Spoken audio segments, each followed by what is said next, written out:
এখানে দাঁড়িয়েছি, আমরা এখানে আমাদের অনেক সিনিয়র আছে, ঢাকা সাংবাদিক ইউনিয়ন আমাদের পিছনে, বাংলাদেশ বাংলাদেশ সাংবাদিক union, press club, Dhaka reporter সিনেটি, একটি সংগঠনের কথা আমরা বিবৃতি দেন মাঠে নামেনি। তারা কেন এখন পর্যন্ত কোনো কথা বলছে না? এর পিছনে আমাদেরকে কারণ দেখতে হবে। যদি আপনারা মাঠে নামতে না পারেন তাহলে আপনারা দায়িত্ব ছেড়ে দেন।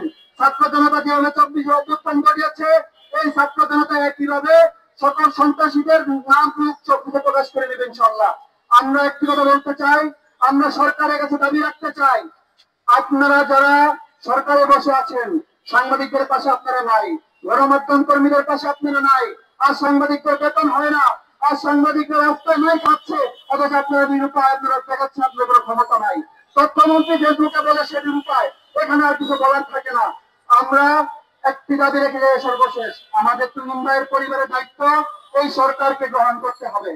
যদি এই সরকার গ্রহণ না করেন তাহলে কিভাবে দাবি আদায় করে নিতে হয় সেটাও আমরা দেখে নিব। সকলকে ধন্যবাদ, সবাইকে ধন্যবাদ ভাইকে।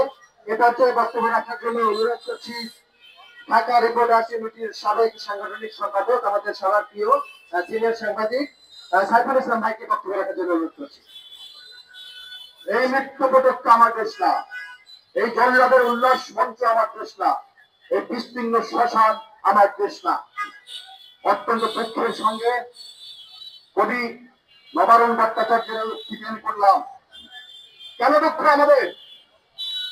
গত 5 আগস্ট কথিত ফ্যাসিস্ট শেখ হাসিনা পালিয়ে যাওয়ার পর আমাদের মধ্যে একটি আশার সঞ্চার হয়েছিল যে নতুন বাংলাদেশ বিনির্মাণ হবে, একটি মুক্ত গণমাধ্যম তৈরি হবে, সাংবাদিকদের পেশাগত স্বাধীনতা ফিরে আসবে, সাংবাদিকদের চাকরির সুরক্ষা ফিরে আসবে।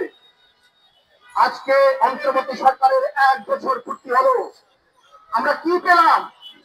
আমরা পেলাম আমাদের সহকর্মী আসাদুজ্জামান তুহিনের লাশ। এই দুঃখ কোথায় রাখি?